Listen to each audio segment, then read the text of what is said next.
Hi, this is Kessel Furkowski with AP Gov Review, and in Unit 3 of our elections chapter of Part 2, we're going to be looking at congressional elections as well as the Electoral College. So certainly a lot to get through in about 15 minutes. So true or false, the candidate with the most votes is elected president?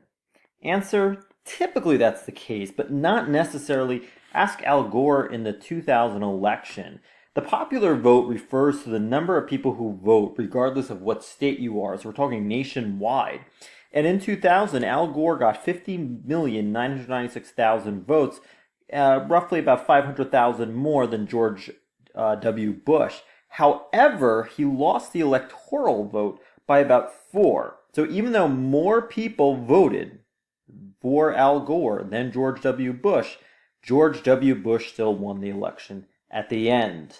And really, that's part of the Electoral College, something that's very, very unique just to the United States. It's one of the most convoluted systems that really exists in modern democracies today. Most just have the plurality system, that's all you need, or a majority system. But of course, the Electoral College is a little bit different as it's based on all 50 states. Now, real quickly, why isn't there a Republican for every presidential election? If you see really a map of red, well, of course, the answer is typically blue states and blue areas tend to be more populated, as we know from our political behavior unit, that Democrats have a very strong hold on urban localities as opposed to rural states that typically really don't. In some counties, you might only have up to 20, 30,000 people, which is very, very low. Whereas in some, for example, New York City alone, just constituting this little area here, we're talking about 8 million people. So certainly because of the population density, which can be lower in many red states versus blue states, tend to be a little bit higher. So the Electoral College, getting back to that, you have to keep this in mind. You are indirectly electing the president. When you go to the polls and you vote for the president, again, this only pertains to the presidential election, you are voting for somebody to vote for the president. So essentially, each state is worth a certain number of delegates. The formula for determining the number of representatives or electoral votes that your state has is the number of representatives in the House plus 2. So no state can be fewer than 3 electoral delegates. So ultimately, you want the magic number of 270. There's only 535 total electoral delegates that you can get, or votes, and the magic number is 270. Once you hit 270, you've just clinched the presidential election. Really, why you have the Electoral College is, again, when you vote, let's say New Jersey goes all Democratic, remember it's a winner takes all. So you win all of those electoral votes. It's not proportional with the exception of Maine and Nebraska. And as a result, after those electoral votes go to one party, that party will then choose electors. And those electors will meet in December in Washington, D.C., where they will formally cast their ballot. So again, remember, it's an indirect way of electing the president. And the framers thought of it as protecting state power, that the electors were going to prevent the election of a candidate threatening to centralize power. So if a candidate had emerged, which many did not, believe in, despite even the people voting for that person, they can always overturn it. It also had practical means too, because you had no real means of communication. And as a result, it was a way of showing which states were voting which way. So as a result, this adds protection, but also it had a practical part as well. Now, for a moment, just disregard Obama and Romney down here, but look at how each state is worth a certain number. A lot of states, especially up here, Montana, Wyoming, North and South Dakota, you're only worth 3 electoral votes. But of course, in more populated areas like California, you're up to 55, Texas 38, New Jersey, for being the small state that it is, 14, New York 29, and so forth. You see that is very much determined by population, like the House of Representatives. So again, you see where a lot of the major electoral votes are coming from. Now, again, every 10 years the census is given, and one of the reasons for the census is to determine the population, which ultimately determines the number of representatives in the House. And it has remained unchanged for the most part in terms of the number in the House of Representatives being 435. Now, New Jersey, in recent times, although not necessarily reflected in this map, has just lost electoral vote because, again, more population is moving to the south. For example, Texas is going to pick up a vote. So as we see more of the migration towards the south, you're going to see these states in the south gain a little bit more votes, which is going to make it a little bit more important. So every 10 years, you do see a shift as to the number of electoral votes given to each state. Now, some of the disadvantages of the Electoral College, well, as we've said, popular vote does not always determine the winner. So you can get really the most votes, but if the Electoral vote college goes the other way, you can lose, and that has happened as seen with Al Gore. Certainly larger swing states receive more attention. For example, Ohio, Virginia, Florida are some of the major ones. Whereas if you're a Democrat and you know that, Democrats typically always win California in the general election, you're not going to sort of, pay much attention to it because it's a safe state.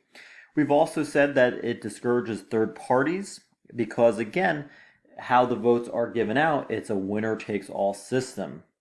So as long as you get the highest percentage of the votes, you automatically get them all, even if you win by just 0.00001%. They're not divvied out, again, with the exception of Maine and Nebraska. Not all votes are equal. Some states have higher amounts of population versus others. In some ways, it can discourage voter turnout. People think that their vote has no say because if California always goes Democratic, if you're a Republican, why necessarily vote in the presidential election if you know that your vote's not really going to mean anything? And then another disadvantage is that it has been accused of favoring smaller, less populous states because regardless of your population, you're automatically guaranteed 3 electoral votes. So certainly it's going to help states like Montana, North Dakota. When you divide the population by the vote, they have really fewer votes or fewer voters per electoral vote. Generally speaking, that the popular vote and the electoral vote are going to give you the same result. Again, there are some exceptions, but notice that the electoral vote can really distort, how much you win by. Typically, a presidential winner is going to go by the electoral vote. Notice it's typically higher than the popular vote, and it sometimes exaggerates, the number of people who voted for that person. But there are some advantages. It does have a federal structure because states do have a role, certainly in allocating those electoral votes. In many cases, you are having a separation of powers. It does provide stability in history. And also important is that if you just relied on the popular vote, then candidates would only focus on urban areas which have millions of people living in those areas as opposed to smaller states. So candidates are forced to pay attention to those small states, which otherwise may seem insignificant, but they do play a role. All right, so let's look at congressional House elections. When you compare them to presidential elections, they are less expensive. Note that they are every 2 years, when we're talking about House of Representatives. They typically get less media coverage because there's so many of them. We're talking 435. So as a result, it's going to be fewer media outlets covering that.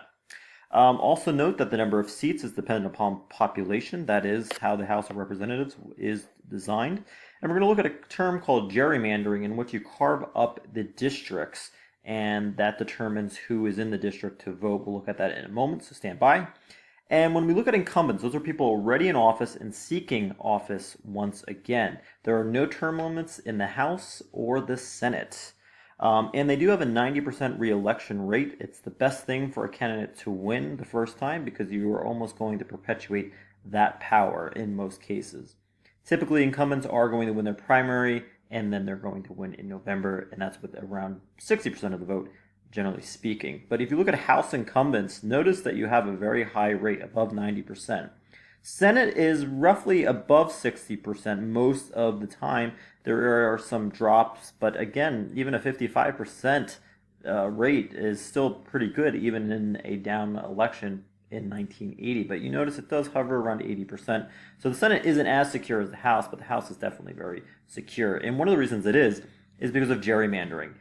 This is the redrawing of election district boundaries to maximize the number of legislative seats that can be won by the political party in charge of redrawing the district boundaries. So what you're going to do is the state legislatures are responsible for drawing the boundaries, the districts. And what you do is you purposely are creating safe seats for the party's incumbents. Now, certainly, oppositional legislators can be kidnapped into hostile districts. You can put them in a tougher district. But ultimately, districts have to gerrymander every 10 years, and each district has to be between 650,000 and 700,000 people. So they have to be roughly equal. However, Supreme Court has ruled repeatedly that they cannot be used to harm racial or ethnic minority groups. You can't try to thwart or break up that group. And they must be contiguous, meaning that they must be basically continuous in a straight line, that the line has to follow, that there can't be any breaks. So when we look at gerrymandering, for example, if you look here, if you have a Republican plan and you have mostly Democratic voters and you have mostly Republican voters, well, the only way that Republicans can get in this particular scenario, at least one representative, is to divide the districts vertically. Whereas when you look at the Democratic plan, they would divide it horizontally because, again, most of the voters here are 2/3 Democratic, and as a result, you prevent that Republican from coming in. So you have different terms for this. In this case, this is cracking, where you're splitting up the group of Republicans. So if this is a district, this is a district, this is a district, this is not going to allow the Republicans to get any majority. There are funny looking gerrymandered districts, such as this one. Some are going to look like roadkill poodles, mutant lobsters apparently. So they have these very funny, looking districts here. And again, as long as they're contiguous and you're not just based on race, you are good to go. And here's the earmuffs as well. So you see a lot of gerrymandering throughout the United States. Why not these states? Well, remember, they only have one member in the House of Representatives, so you can't really gerrymander all that much. Other factors involved include reapportionment. Of course, that is based on population every 10 years. Also note that sometimes incumbents do much better during midterm elections because you have lower turnout, so that is going to favor the incumbent. But one thing you should not be allowed to have, and you can, is malapportionment, where you have some districts with higher populations. But to some extent, you can't help that based on a population. So if you look at Montana's 1st district, remember all districts in the House of Representatives should be roughly equal. They have close to about 1 million people, whereas Rhode Island's district has about 500,000 people. So as a result, you have malapportionment, that you have different populations in different districts. So technically speaking, Rhode Island's 1st district has more power than Montana's. Now, redistricting requirements, when you're carving out these districts or gerrymandering, they have to be equal in population as close as possible. This was in a very important Supreme Court case that you definitely need to know, Baker v. Carr. Redistricting within a state must occur even if the number of representatives does not change, so that has to occur every 10 years. We said that they have to be contiguous. Racial gerrymandering, as we said before, is prohibited, and you cannot try to dilute racial minority voting strength. That is against the law. So when we look at Baker v. Carr, this was in Tennessee, that they weren't redistricting in years, and they were favoring rural districts with an unfair advantage compared to the urban districts. And we know malapportionment within a state is not allowed. Baker v. Carr, through the Supreme Court, establishes the one man, one vote through the 14th Amendment. In the 14th Amendment, there's something that's called the equal protection of the laws. That the law has to be applied equally, that every vote needs to be equal. So districts need to be equal in size. And as a result, one man, one vote. Votes have to be equal. And as we said earlier, with population moving down to the south, you see that a number of states in the Northeast have lost population, whereas Texas has gained, because you cannot have malapportionment. So when we look at congressional Senate elections, these are every 6 years. Certainly incumbents are more likely to win, although not as guaranteed as the House. You do represent the entire state. It is a little bit more prestigious. You will receive more media coverage. Typically, you will get even higher ranking challengers, maybe former governors or former members of the House, and they tend to be a little bit more competitive. Real quickly, with incumbent advantages, you can have credit claiming. So why do they win so often? Pork barrel, win grants for your particular district. Casework. This is providing constituents who have an issue with something. Gerrymandering, of course, House elections only, because gerrymandering does not involve the Senate. Presidential coattails, not as important as it once was, but if you were getting support from the president, you were likely to win as well. Also, the sophomore surge, increase in votes in a congressional candidate when you have re-election, so you tend to be very popular. And campaign spending, 12-1. You typically outspend your opponent, and also lower turnout for your midterm elections. And really defeating the incumbent rather is very difficult, as it typically requires a scandal or corruption. So there you have it.